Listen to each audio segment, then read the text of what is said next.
Ooh, I think it's going.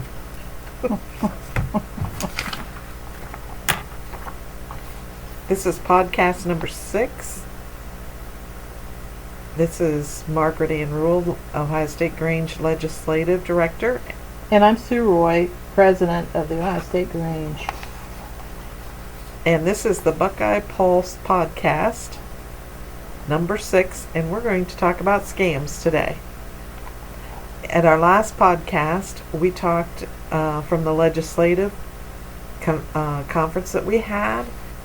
We had the Fredericktown Police Department here talking to the group about scams. So we thought we would do a podcast about scams. So let's start about scams. We hear about scams all the time now, and they seem to happen mostly to senior citizens. But anyone can be scammed. It's a shame we need to be so vigilant, but we do. Well, let's talk about some scams that we talked about at the conference. I understand there's something out there that's called a grandparent scam.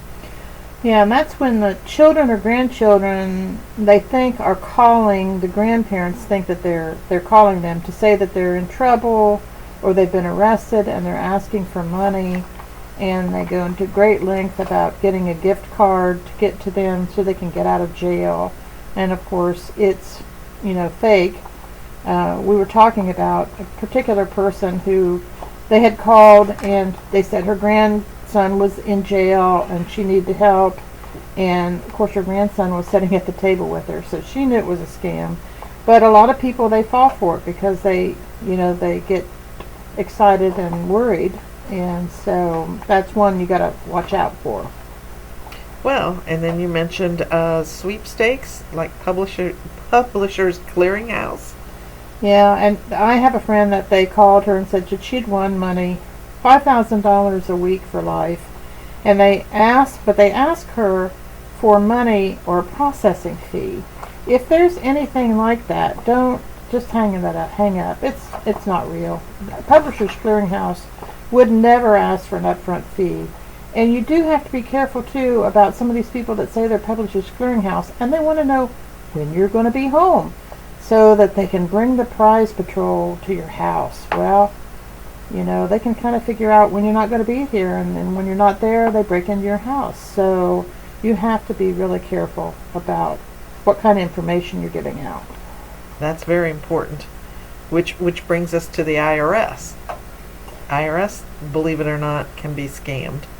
Yeah, the IRS, if you get some kind of phone call from the IRS and they start using bully tactics that say they're going to cancel your driver's license and they're going to come and arrest you and put you in jail, they're not going to do that. That's not the way they work.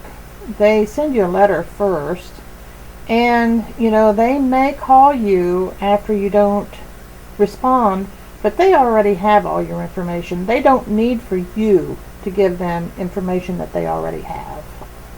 So make sure you don't fall for that one. Exactly. Date scams. A lot of single people out there are looking for partners. Yeah, and this usually is kind of a long-term scam where someone starts talking to someone on the internet, and over a period they get trusting this person, and the person is saying, well, they can't get out of a foreign country, they need money sent to them, so they have you send them money, and usually it's quite a bit of money.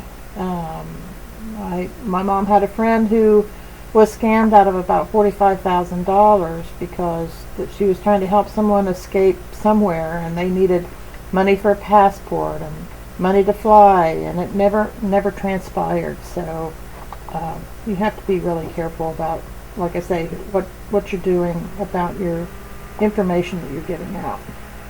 Well, and some of us are now starting to be on the computer an awful lot. So let's talk about a few computer scams.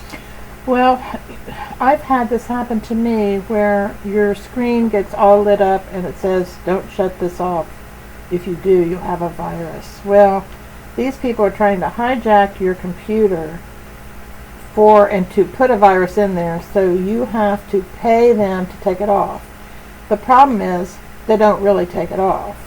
And if you wind up getting a virus that's very, I don't know what the word is, in there, you really have to have your hard drive scrubbed afterwards. There is really no way that, that can happen. And while we're talking about computers, a lot of people are using Facebook, and they have what's called phishing, and those are people who put things out on Facebook for you to answer questions, and they use that because the words that they're asking for, the names, like the biggest thing they ask about is your dog's names, and that's because they did a study, and most people use their dog's names for passwords. They'll ask you for your birth date and month and wedding date and kids' birth dates and all those kind of things. If you don't want to do that, don't answer that sort of thing.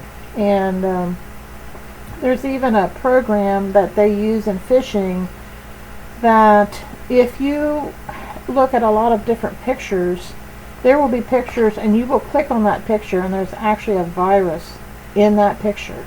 And it goes into your computer and there you go. So. Wow, there's a lot of things going on out there. Tips to avoid being a victim. Yeah, never, ever, ever give out your Social Security number, credit card number, or bank account number. Any legitimate place like your bank, even if you go in person to your bank, they never ask for your complete Social Security number. They only ask for the last four, even in person at the bank. Never let anyone have access to your computer. And remember, if it sounds too good to be true, it is. So what can you do if you feel like you've been scammed or there's something not quite right? Well, you need to call the police. And it would be difficult for me. I'm 68. I might as well just say it right out loud. They have adult protection services or a trusted family member, but a lot of older people, they don't want to tell anybody because they're embarrassed that they got scammed. And what they need to understand is there are other people getting scammed out there, and if they can prevent someone else from having this happen to them, then they need to speak up. But I would call the police first, and then the police can find out, all the particulars from you, and they can probably go into your computer and find out where all the emails have come from.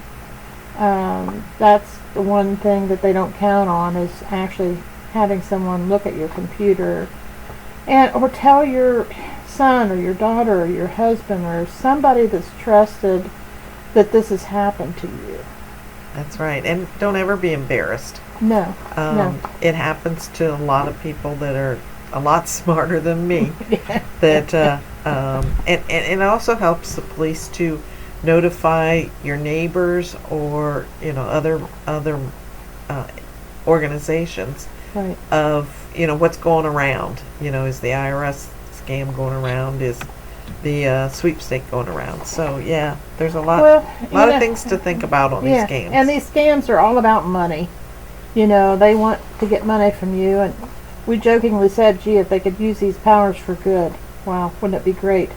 So my saying for the end of this is, fraud is the daughter of greed. So think about that. So. That's right. And so this is Margaret Ann Rule, Legislative Director for the Ohio State Grange, signing off. Yep, this is Sue Roy, and we'll talk to you next time. Thank you. Bye. Bye-bye.